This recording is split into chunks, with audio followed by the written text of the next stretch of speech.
Hari ini, 8 Januari 2026, siklus market kripto lagi masuk fase krusial. Banyak sentimen kuat yang bikin pelaku pasar makin waspada.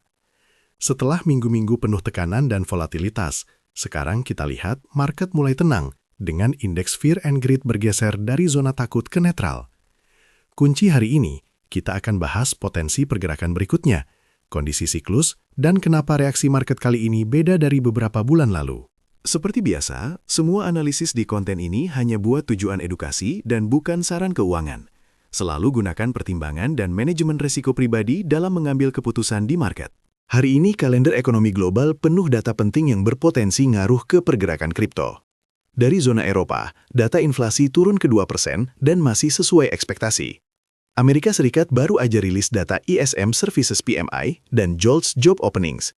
Dua-duanya masih menggambarkan ekonomi yang cukup solid. Sementara itu, Kanada dan Australia juga keluarin angka-angka perdagangan dan sentimen konsumen. Bikin kondisi global hari ini terasa lebih stabil walaupun beberapa data tenaga kerja dan inflasi Amerika nanti malam bisa bikin market makin waspada. Secara keseluruhan, pelaku pasar bakal terus pantau arah kebijakan bank sentral dan sinyal dari data makro besar ini. Dari Amerika, The Fed barusan kasih sinyal kemungkinan pause atau perlambatan kenaikan suku bunga setelah data inflasi terbaru nunjukin perlambatan kenaikan harga konsumen. Nah, ini penting, karena kalau suku bunga tetap atau malah turun, biaya peluang megang aset high risk kayak Bitcoin jadi lebih rendah. Ini bikin demand untuk kripto cenderung naik dan tekanan jual bisa berkurang. Tapi The Fed tetap tekankan, kalau keputusan ke depannya bakal sangat tergantung sama data-data selanjutnya, termasuk tenaga kerja dan inflasi berikutnya. Dari Eropa, European Central Bank baru aja naikin suku bunga 50 basis poin karena inflasi masih bandel di sana. Langkah ini bikin kondisi likuiditas di market Eropa makin ketat. Di satu sisi, bunga naik bisa bikin tekanan ke pasar kripto karena biaya pinjaman makin mahal dan selera resiko menurun. Tapi nggak sedikit juga yang lihat kripto sebagai alternatif lindung nilai dari inflasi, apalagi kalau bank sentral tetap agresif kayak gini. Di Amerika, laporan pekerjaan bulan Desember nunjukin pertumbuhan lapangan kerja yang tetap kuat. Angka pengangguran juga masih dekat level terendah. Meski tekanan inflasi mulai meredah, kondisi tenaga kerja yang kuat ngasih angin segar buat pelaku pasar. Harapannya, jika The Fed yakin ekonomi cukup solid, mereka nggak perlu terburu-buru naikin suku bunga lagi, sehingga sentimen ke kripto juga bisa bertahan lebih positif di tengah ketidakpastian global. Indeks Fear and Greed hari ini ada di angka 49, persis di titik netral. Ini menarik karena sepanjang bulan lalu market masih didominasi rasa takut, bahkan sempat nyentuh level ekstrim fear di angka 10. Sekarang suasana mulai berbalik, tapi juga belum masuk ke zona optimis atau serakah. Artinya, pelaku pasar cenderung ambil sikap hati-hati dan potensi perubahan sentimen masih bisa terjadi cukup cepat, apalagi kalau ada news besar atau data makro baru keluar. Bicycle Top belum ngasih sinyal lampu merah untuk siklus saat ini. Nilai moving average 110 hari masih jauh di bawah 2 kali 350 hari. Artinya, belum ada tekanan distribusi besar dari holder jangka panjang. Ibarat lampu peringatan, sekarang warnanya masih kuning, belum merah. Jadi, walaupun harga tinggi, belum ada tanda-tanda topping struktur besar kayak siklus-siklus tahun sebelumnya. Puel multiple sekarang di area 0,82. Masih termasuk rendah untuk siklus ini. Biasanya, fase ini jadi gambaran pasokan dari miner belum masuk fase distribusi agresif. Belum ada tekanan jual masif dari mereka, sehingga peluang pergerakan naik tetap terbuka kalau ada sentimen positif. Tapi tetap perlu dipantau, karena kalau mendekati area 2,2, biasanya ada potensi tekanan jual meningkat. Dari 30 indikator siklus yang dipantau, hampir semua masih mengindikasikan fase hold, belum banyak yang kena target ekstrim. Pertama, Bitcoin AHR 999 Index sekarang di 0,57, artinya masih jauh dari level panas. Lalu dari sisi RSI 22 hari juga masih di 50, belum overbought. Dan Altcoin Season Index masih di 23, jauh banget dari zona bull altcoin. Jadi, indikator utama justru ngebuktiin market masih nahan tenaga sebelum puncak benar-benar terbentuk. Kita bahas Bitcoin terhadap USDT terlebih dulu. Saat ini, harga Bitcoin masih di atas garis tengah Bollinger Band 4 jam dan juga VWAP, menandakan kekuatan jangka pendek masih dominan. Setelah penurunan tajam dari puncak di sekitar $118.000, harga konsolidasi di 91.000, dan indikator RSI di kisaran 64 hingga 65. Ini memberi ruang untuk upside lebih lanjut. Area support utama ada di 89.000, dan jika harga tetap bertahan di atas sana, skenario utama kemungkinan dorongan lanjutan ke atas menuju zona 93.200, lalu 94.500, bahkan bisa ke resistensi psikologis di 96.000. Tapi kalau ternyata harga turun dan break bawah 89.000, skenario alternatif ada kemungkinan retrace lebih dalam sebagai bentuk penyesuaian volatilitas tinggi pasca breakout beberapa minggu terakhir. Sekarang kita lihat ETH terhadap USDT.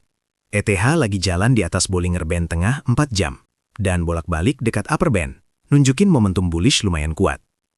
Penutupan candle 4 jam terakhir tanpa shadow bawah, tandanya buyer masih pegang kendali. RSI 14 memang tinggi di 73, tapi belum masuk extreme overbought. Area support terdekat di 3138, dan selama tidak break ke bawah area itu, skenario utama dorongan ke atas menuju 3200, 3234, dan bahkan ke upper band 3258.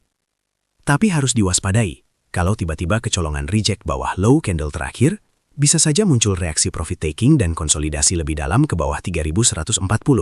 Untuk BNB versus USDT, harga sekarang ada di bawah VWAP, nunjukin tekanan seller masih cukup terasa. Area resisten penting ada di 141,08 yang baru saja gagal ditembus. RSI 7 dan 14 sama-sama di level overbought, menunjukkan tanda-tanda exhaustion setelah rally tajam.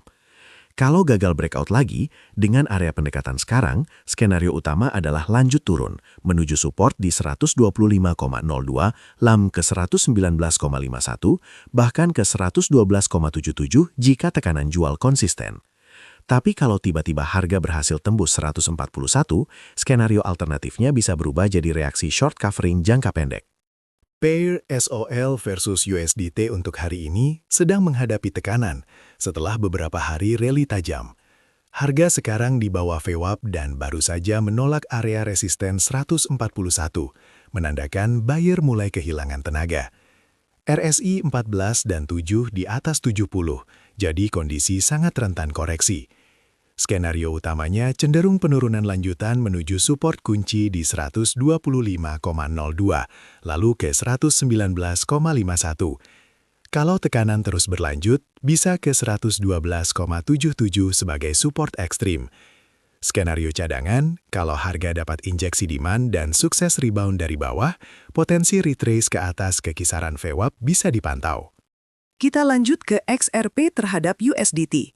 Harga saat ini masih bergerak dekat upper Bollinger Band untuk 4 jam dan juga daily.